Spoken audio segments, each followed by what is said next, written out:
Hi,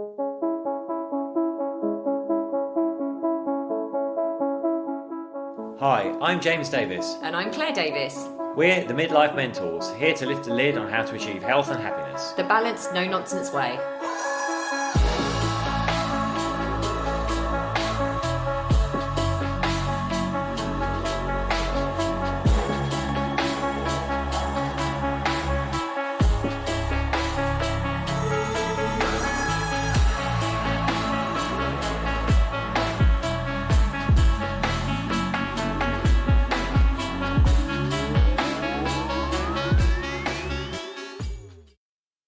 So we are super excited to have the gorgeous Jenny, aka Money Coach, on our show today. Thank you so much for joining us, Jenny. My pleasure. So we have actually had personal experience of working with you, haven't we, Jenny? You have. I didn't know whether you were going to bring that up. Oh, absolutely. We well, that's why we love you so much. Yeah. We had the most incredible experience. James and I both had sessions with Jenny around money and just absolutely loved it and have become very good friends with you since. I know, and that's amazing. And we're much better with our money as well, which helps. In all seriousness, we're going to run through some questions with Jenny, but the great thing about her is she gives you really concrete actions to go with. So as well as like kind of shifting your beliefs around money, you get a lot of little processes and tricks and tips that we've employed and have really worked for us. Yeah, and it's not a dump and run situation either. So Jenny keeps in touch with you, and it's not just because we're friends. I know she kind of delivers that for every client, but it was just, you know, I've said this to Jenny before. I've had so many coaches and, you know, from business to everything. And actually, I would hands up say Jenny is a magical wizard and actually one that I would keep on going back to. And I know you're going to talk a little bit about how you work with clients and your retreats and everything. But yeah, absolutely wonderful lady and works her magic. But we wanted to talk about midlife and money specifically, because I know we talked about this briefly, Jenny. Midlife, you know, it is something that it can be a real issue. A lot of people at midlife have got themselves into scenarios, situations, work, you know, houses, mortgages, and it can feel like money rules their life in every sense. And people can feel trapped and often, you know, not necessarily follow their dreams and their passion because they've kind of got linked into this feeding the machine of money, basically. So we're going to talk a little bit about that, but that's just to introduce why we think it's super important to talk about money at midlife. So, without further ado, Jenny, what led you to become a money coach, and what do you actually do? Well, my aha moment was a long time ago in the late 90s. I was doing a personal development course, and my business was doing okay, but I wasn't making much money personally, like £80 a week, which is nothing. And I changed my attitude on the course, spent Monday playing around with my business finances, and then I gave myself a massive pay rise to £400 a week, which is quite a lot more than 80, but still not loads. And that was all within 48 hours. So you change your mindset, and then you do a bit of action with your money, and suddenly everything seems to magically work out. And a year later, I bought my first home in London. And all my friends were like, how did you do that? And they didn't want to do the courses or read any of the books or any of those sort of things. So I created 5 questions to get to the heart of their money. And then we created a new positive belief together. And, you know, I didn't really think more about it. Anyone would say I'm stuck with my money. I'd do it with them and start charging people. But it wasn't until I became a business advisor much more recently that I realized the coaching was massively more effective. Yes, you do need some practical tools. You can't get away without doing that at all, whether it's business or personal. But one coaching conversation can change your perspective about money completely. And that's what I do, really. Well, we've experienced that personally, haven't we? Yeah. I was going to go back. What an amazing thing, anyway, to say going from paying yourself £80 a week to buying your first property in London. That's in a space of a year. That's incredible. It's fabulous. And like, do you want to talk to us a little bit about how you do work with people? Because you just mentioned obviously on a coaching session, but you know, exactly how do you work with clients? Well, I'm very much let's sort it out, let's take action. And so I try and do it in one session, and I'm very happy that people get it in one session, but then they go, that was good, can I have more? And that sort of throws me a bit. They're like, yes, I've done that, and now I earned 15,000 last week, and it'd be great if I could earn 30. And I sort of go, oh, okay. So what I do some follow-up if people want it. So when you have the coaching session, you automatically get a follow-up session the following week. And then I sort of send out 4 emails to just keep track and keep reminding you.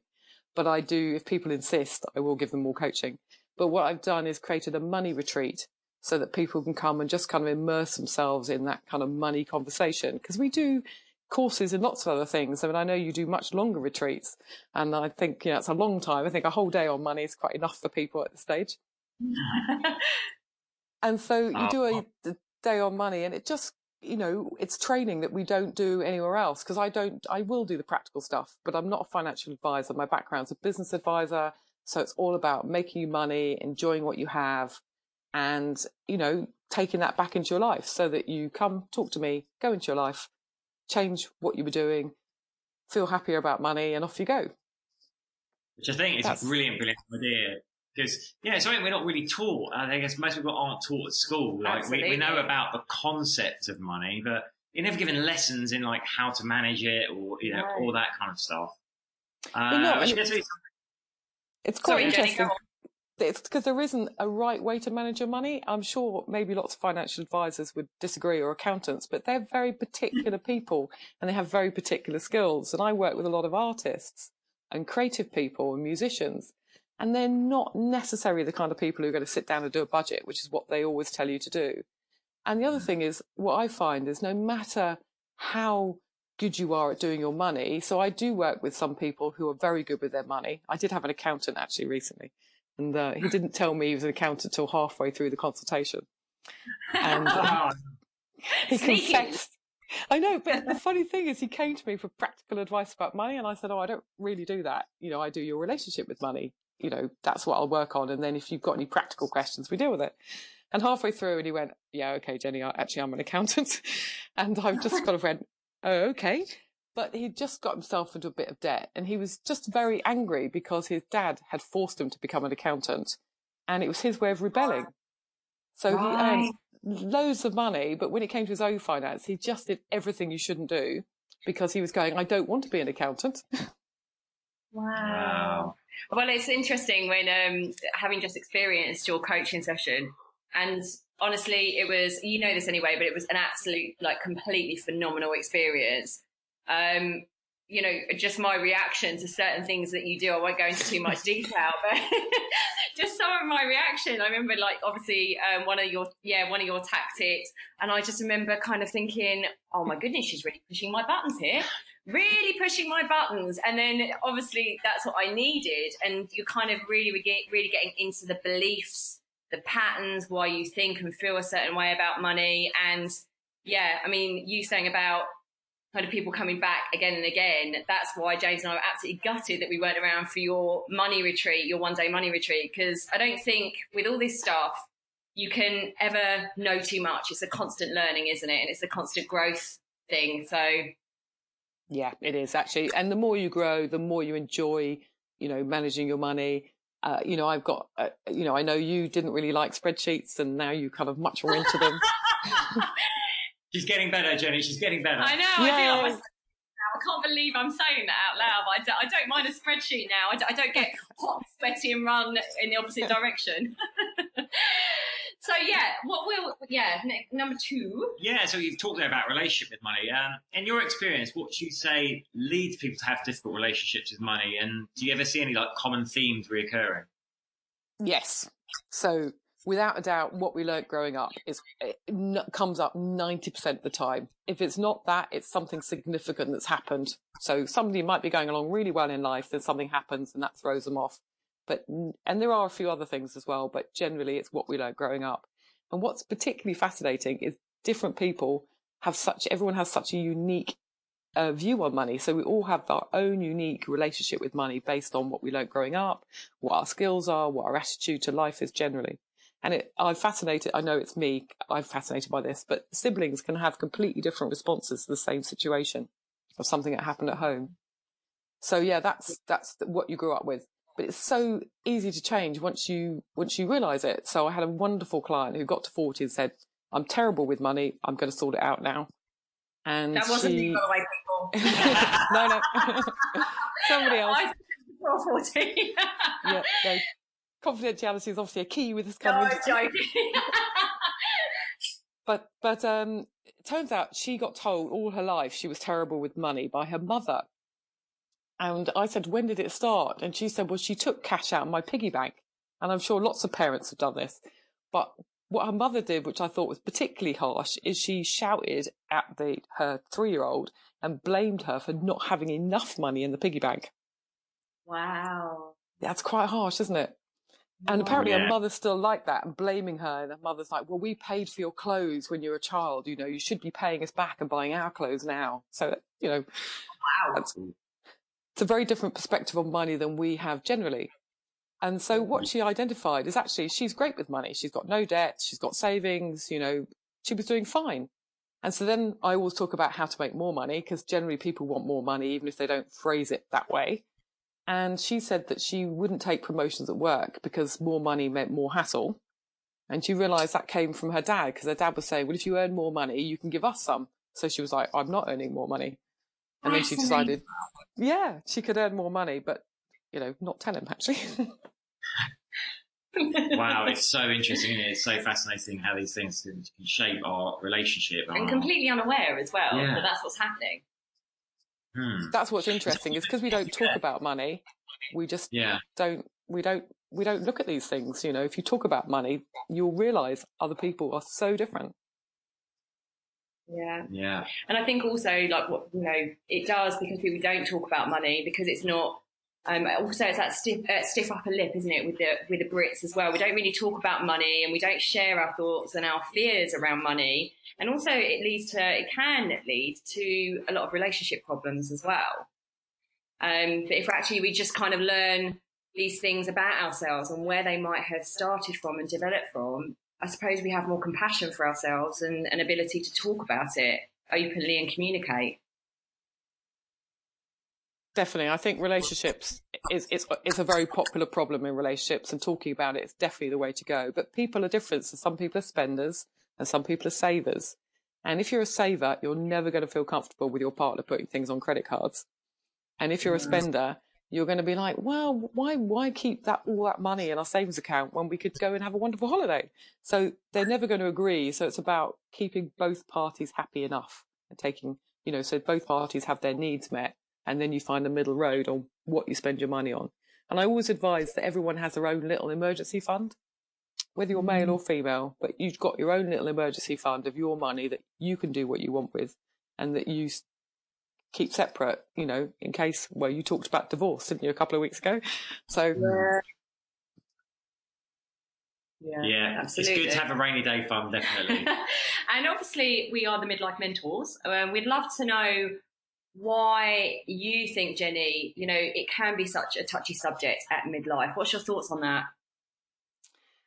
I think it's interesting at midlife because in your 20s, you're all full of hope and optimism. And by midlife, you realise you tried everything you know. And often people have lost hope, and you're comfortable with your credit card bill, or, you know, and you've given up that that's just how it's going to be for the rest of your life. Or you're striving and think, oh, if I just work a bit harder, I'll get there. And I think that's where you are trapped. And especially in the 40s, I find that people are very trapped by life demands. You know, they've got all kinds of bills and, you know, monthly bills and car payments and mortgage payments and, you know, kids costs and all that kind of stuff. And it can be difficult to find the way through with that. And then you've got the media coming down on them saying, you know, you should be more successful and you should be doing this. And that doesn't help at all, does it really? So I think it's that combination. I do think as you get to 50, it gets much easier. But at 40, I think it's very, very, it is quite tough, really. Well, I think there's a sense that we should have it all figured out by the time we're in our 40s. And actually, a lot of us don't. And there's that real pressure and feeling that we failed. I know. And you just got to look a bit broader. So even if you're the least successful person you know, you're still doing better than most of the world. So if you earn £25,000 a year, that makes you one of the top 10% earners in the world. according to the Global Rich List. I didn't know this, Jenny.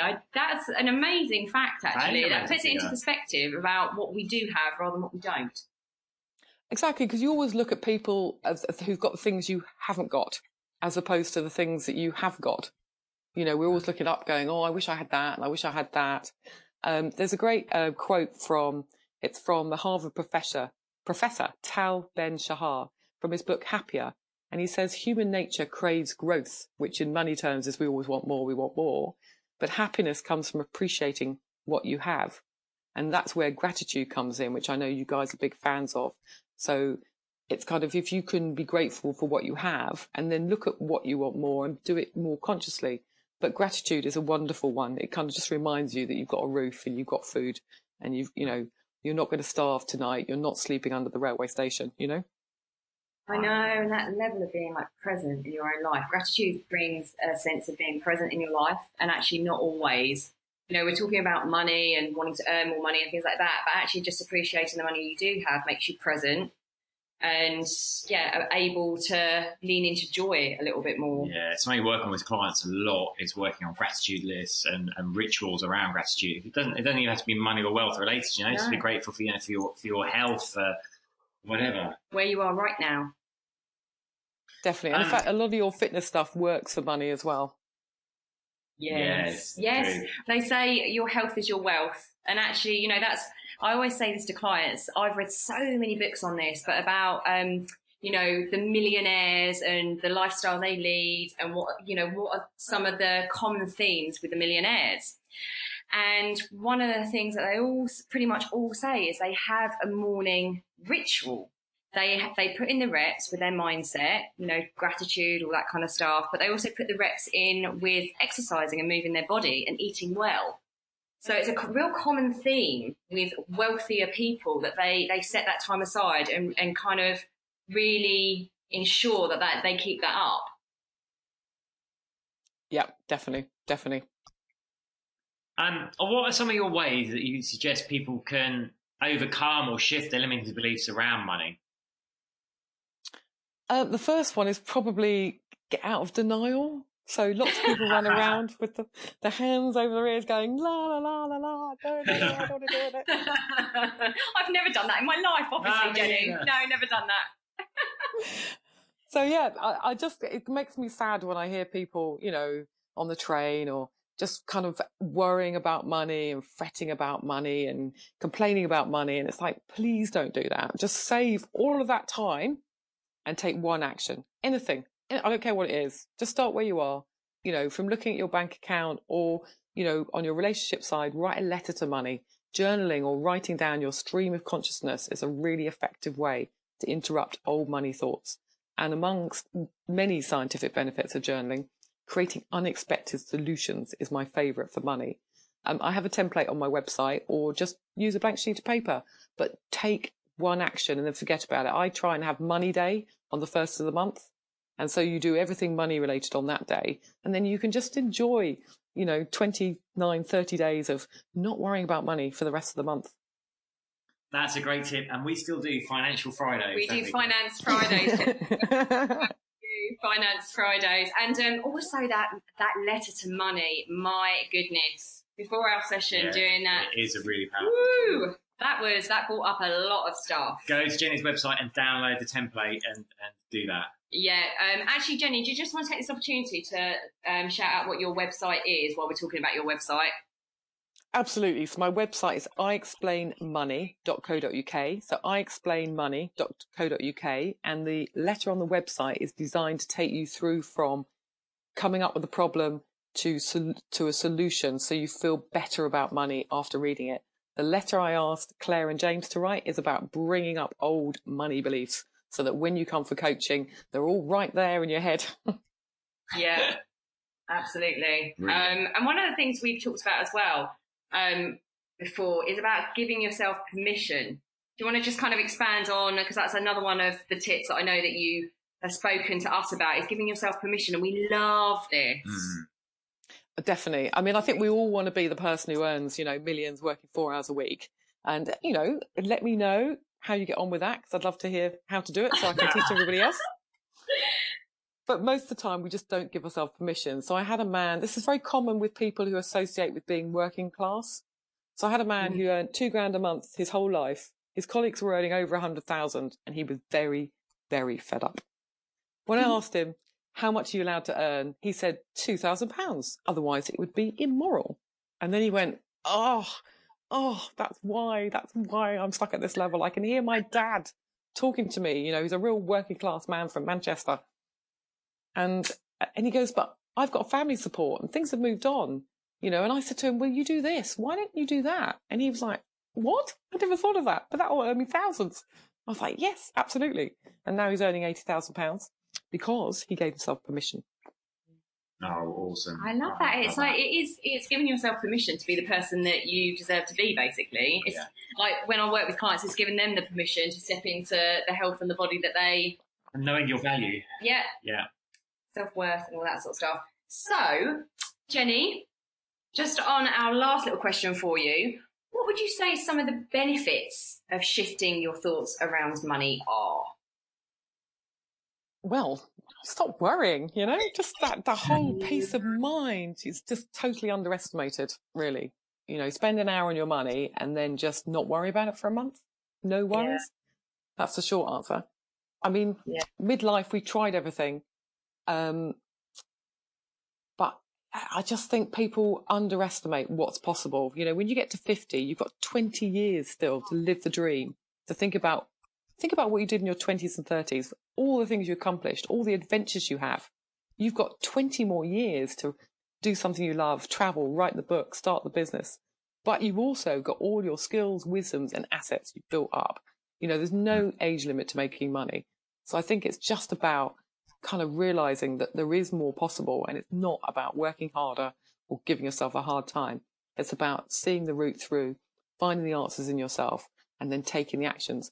Very like fitness and health and well-being. It's the same thing, but just money, and it's completely possible.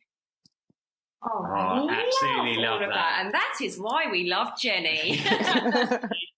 Amazing. Well, you do. You kind of like just make it all very practical, but also from a, I know you don't mind us saying this, it is from an energy perspective, and that kind of, it is from that law of attraction perspective. It's that, it's the inner and the outer. So it's the outer actions, but being fueled by, all that deeper work, isn't it? Yep, it is. Yeah. And you need both. And most people work on one or the other. So lots of people are doing lots of affirmations and things like that, but then they never take an action. It's like, come on, guys. I'm laughing because I just remember it was just such a light bulb moment for me that I realised that I was, because I've got such that spiritual aspect of me where I've always loved doing my affirmations, my visualisation board. I realised that because of those money beliefs that were holding me back, I was almost like scared to take action, and the actions did terrify me. But actually getting to the root of where it was all coming from and starting to take action, I got more confidence. You can't get more confidence by not taking action. Exactly. And you guys are brilliant at that, to getting people, doing the fitness. And it's just exactly the same thing. Aww. Jenny. Thank you so much. So much. We really do. And please check out Jenny's website. iexplainmoney.co.uk. iexplainmoney.co.uk. That's right, isn't it, Jenny? That's perfect. Thank you. Yeah. And look out for her next retreat day. We will hope to be on. Yes, we will be there with bells on. Spring 2020. Absolutely. I look forward to it. It's been such a delight. Thank you very much. Thank you so much, Jenny. So much. Big love.